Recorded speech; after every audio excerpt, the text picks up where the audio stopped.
Hello students, in last video we have discussed up to Aschelminthes phylum and you all have submitted your homework also. That is very good. And today we will start with next phylum, that is Annelida. Annelida is our next phylum. Okay, so we are going to begin with Annelida. So Annelida organisms or Annelida animals can be aquatic, they can be terrestrial, they can be free living, and sometimes they can be parasitic also. Okay, annelid animals can be aquatic, terrestrial, free living, or parasitic. So they can be present in all forms. Sometimes they are present in water, so they can be aquatic. Sometimes they are present on land, so they are known as terrestrial. Sometimes they may be free living. Okay, and sometimes they are present inside the body of some organism, so they are known as parasitic. So they can be present in all forms. They can be aquatic, they can be terrestrial, they can be free living, they can be parasitic. In aquatic form, they can be present in fresh water also, and they can be present in marine water also. Okay, they are found in fresh water also, and they are found in marine water also. Okay, and they show organ system level of organization. It means they must have digestive system, reproductive system, excretory system, respiratory system. Some kind of systems will be there in their body, and they have bilateral symmetry. So there is only one plane which passes through center and divides the body into two equal parts.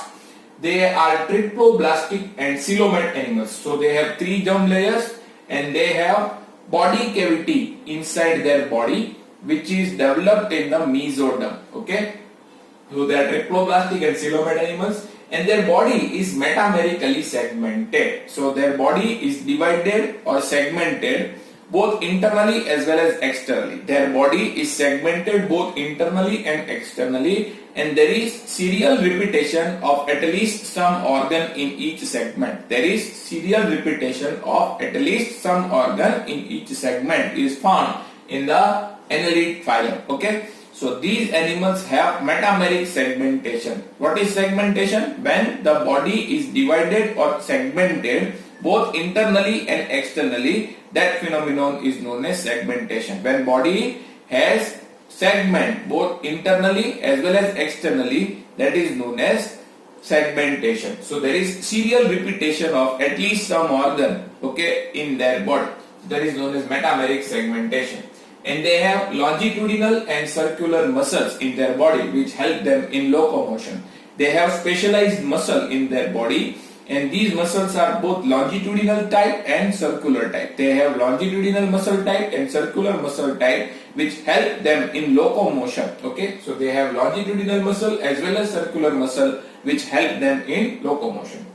And an animal is there known as Nereis. Okay, an annelid animal which is known as Nereis is aquatic. So Nereis is found in water only. So Nereis is aquatic form, has appendages known as parapodia. Nereis, which is an aquatic annelid, has appendages called parapodia, and these parapodia are helpful in swimming. Nereis is an aquatic annelid. Nereis is an aquatic annelid, and it has appendages known as parapodia, and they are used for swimming. Okay, and they have closed circulatory system. It means the heart is there, arteries will be there, and veins will also be there which will bring blood back from the tissues. Okay, so heart is present, arteries are present, and veins are present which will bring blood back to the heart, and hemocoel is not found. Hemocoel is not found. Okay, and their nervous system is made up of paired ganglia. Nervous system is made up of paired ganglia. Now what is ganglia? Ganglia is collection of neuron. Okay, ganglia is collection of neuron or mass of neuron. So there are paired ganglia which are connected to ventral nerve cord. See, in our body, the nerve cord is present on the dorsal side. In our body, the nerve cord is present on the dorsal side, like spinal cord. Spinal cord is situated on the dorsal side of our body. But in earthworm, the nerve cord or which is similar to spinal cord. Okay, nerve cord which is similar to spinal cord is situated on the ventral side of the body. So in annelid animals, the nerve cord is present on the ventral side of the body, okay, and it is connected to paired ganglia. Nerve cord is connected to paired ganglia via connectives. Connectives are the structures which connect paired ganglia with ventral nerve cord. Connectives are the structures which connect paired ganglia to ventral nerve cord. Connectives are the structures which connect paired ganglia to nerve cord. Connectives are the structures which connect paired ganglia to ventral nerve cord. Okay. So what is nerve cord? Nerve cord represents spinal cord. Nerve cord represents spinal cord. But in our body, spinal cord is present on the dorsal side. Here, in annelid organism, the spinal cord is nerve cord is present on the ventral side, and it is connected to paired ganglia, which is nothing but mass of neuron. It is connected to paired ganglia with the help of connectives. Okay, and nares is dioecious. It means it is unisexual. Nares is dioecious, so it is unisexual.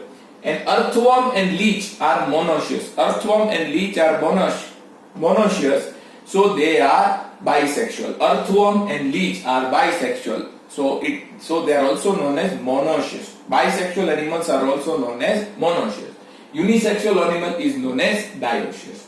And examples of annelid organisms are nares, Ferritima. Ferritima is also known as earthworm. Hirudinaria. Hirudinaria is also known as blood-sucking leech. So in this slide we have seen Annelida phylum. Okay, we have seen Annelida phylum. They can be aquatic, they can be terrestrial, they can be free living, they can be parasitic. Okay, aquatic annelid can be freshwater or marine. They show organ system level of organization and they have bilateral symmetry.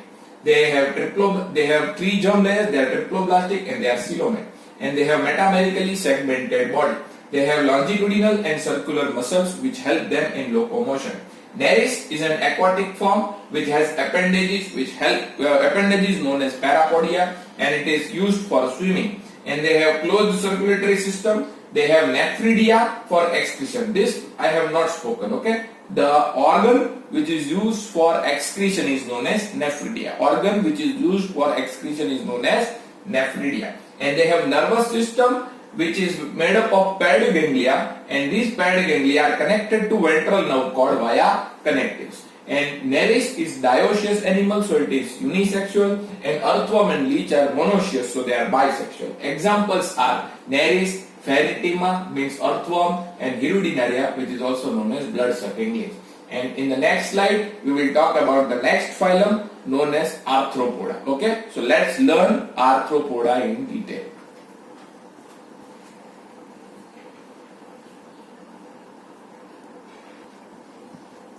So students, let's learn second phylum, that is Arthropoda.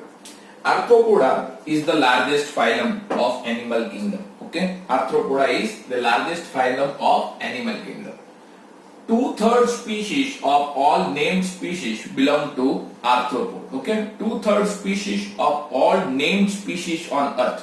2/3 species of all named species on earth belong to arthropod. So arthropod is the largest phylum. Okay, out of the total named species, okay, 2/3 species belong to arthropods, and that's why it is the largest phylum of the world or animal kingdom. And largest phylum of the animal kingdom. They show organ system level of organization and they show bilateral symmetry. They show organ system level of organization and they show bilateral symmetry. They are triploblastic and they have segmented body. They are triploblastic and they have segmented body, and they are coelomate animals. So they have coelom in their body cavity, and their body is covered by chitinous exoskeleton. Their body is covered by chitinous exoskeleton. The body has three parts: head, thorax and abdomen. Body has three parts: head, thorax and abdomen. And there are jointed appendages in their body. Jointed appendages means that their legs have joints. Their legs have joints, or their appendages have joints.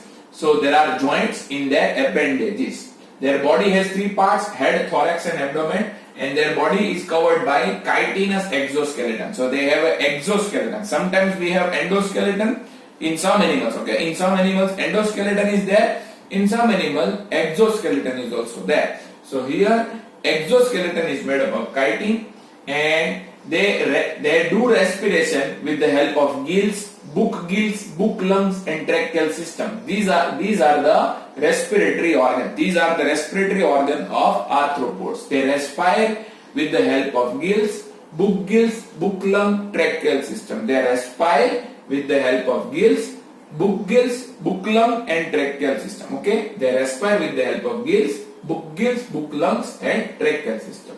And they have open circulatory system.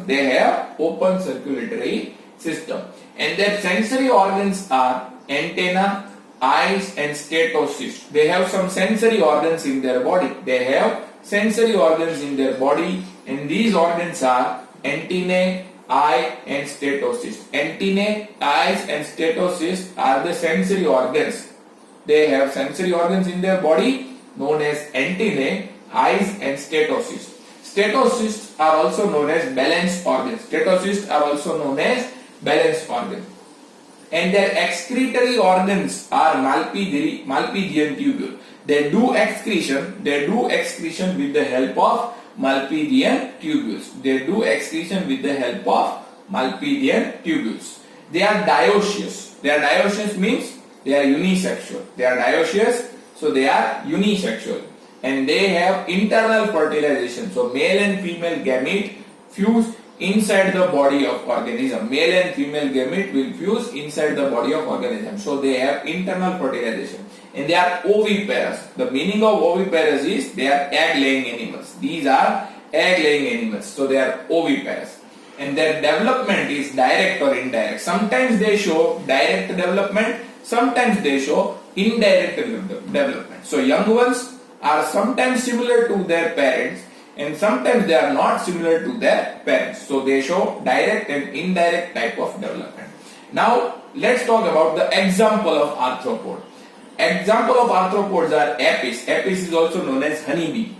Bombyx. Bombyx is also known as silk insect. Okay, silkworm. It is also known as silkworm.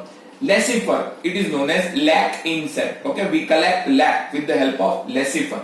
So Apis is known as honeybee, Bombyx is known as silkworm, Lecifer is known as lac insect. Then some vectors are there. Vectors are those which transmit disease from one person to another, or from one individual to another individual. So they are known as vector.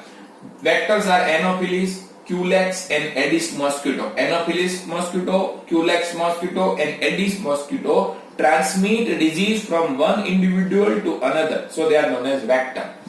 Some pests are there. Gregarious pests, which will destroy the crop of the field. Gregarious pests generally destroy the crop of the field by attacking the crop. They are known as gregarious pests. An example of gregarious pest is locust. They attack the field and they destroy all crop. So they are known as gregarious pest. An example of gregarious pest is locust. Locust is nothing but a big grasshopper. Okay, locust is nothing but big grasshopper. Okay, so pest, gregarious pest is there. Then living fossil. Living fossil is also known as limulus. Limulus is living fossil, or it is also known as king crab. King crab is a living fossil, which is also known as limulus. Okay. So we have covered a phylum Arthropoda. So in this video I have discussed two phylum with you. One is Annelida and second is Arthropoda.